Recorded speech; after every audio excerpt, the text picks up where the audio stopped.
Hi, welcome to 2026. I'm so excited to see you this year. We pray for a wonderful year. We pray that this year is filled with happiness, less tears, and a lot of joy.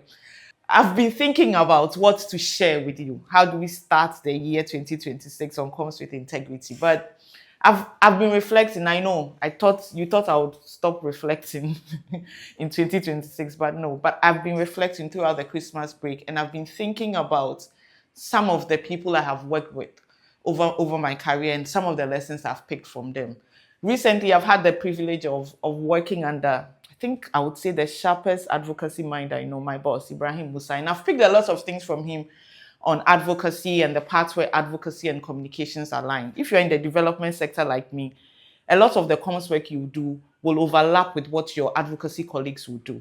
And instead of getting into the space where you're always knocking heads with your advocacy colleagues, there are so many similarities with the work that we do between our communications and advocacy, that is. So a lot of the things that we do is hinged on trust, it's hinged on evidence, and it's also hinged on telling human stories or being ethical in the stories that we tell. But the key thing is that there's a part about advocacy and communications where you can see that there's a sharp, I won't say they are opposites, but then they go different ways, but then the focus is the same.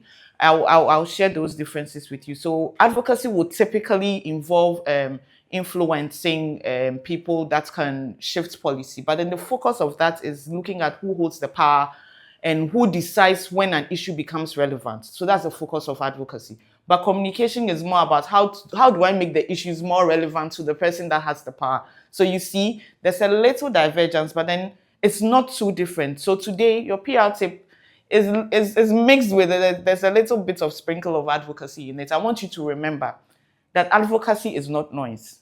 Remember, real advocacy is not about just expressing outrage. It goes beyond doing a press conference. It goes beyond having a demonstration. Real advocacy begins with understanding who holds the influence, who shapes opinion, and most importantly, who decides when an issue becomes topical or relevant. When you understand your stakeholders in that area, you'll be able to better collaborate with your advocacy colleagues to be able to do things better this year. So this year, if you're in the development space like me, do not clash with your advocacy colleagues and think that they are overstepping.